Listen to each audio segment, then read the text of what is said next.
याबाबत जामखेड पोलिसात आदित्य बबन पोकळे वय वर्ष 20, धंदा वॉशिंग सेंटर, राहणार पोकळे वस्ती जामखेड यानं फिर्याद दिली। रविवारी रात्री 10 वाजता विंचरणा नदीजवळ पोकळे वस्तीवरील नागरिक व महिला बसल्या होत्या। यावेळी एका 4 चाकी वाहनातून 3 अज्ञात इसम उतरले आणि तिथे लघवी करू लागले। त्यांना आदित्य पोकळे याने लघवी करू नका, महिला बसल्या आहेत असं सांगितले। त्याचा राग आल्यानं त्यांनी आदित्यला शिवीगाळ करून मारहाण केली। यावेळी तिथं कुणाल बंडू पवार वय वर्ष 20 राहणार जामखेड आला। यावेळी 3 अज्ञातांनी त्याच्या जवळील पिस्टलनं या दोघांवर गोळीबार केला। कुणाल पवार याच्या पिंढरीतून गोळी आरपार गेली, त्यामुळे त्याला जामखेड येथील खासगी दवाखान्यात उपचार करून अहिल्यानगर येथील दवाखान्यात पुढील उपचारासाठी दाखल केले असून त्याची प्रकृती स्थिर आहे। गोळीबार झाल्याचं समजताच तात्काळ पोलीस घटनास्थळी गेले, परंतु तोपर्यंत आरोपी फरार झाले होते।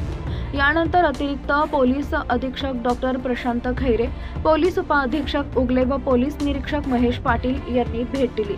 सदर गुन्ह्यात वापरलेल्या कारच्या नंबरवरून पोलिसांनी शोध सुरू केला असून आरोपींच्या शोधासाठी 3 पथके रवाना केली आहेत। जामखेड येथील विंचरणा नदीच्या नवीन पुलावर रविवारी रात्री 10च्या सुमारास 3 अज्ञातांनी गोळीबार केल्याची घटना घडली आहे। तिघे जण लघुशंका करत असताना तिथं लघवी करू नका, महिला आहेत असं म्हटल्याचा राग आल्यानं त्यांनी तरुणास शिवीगाळ करून लाथाबुक्क्यांनी मारहाण केली।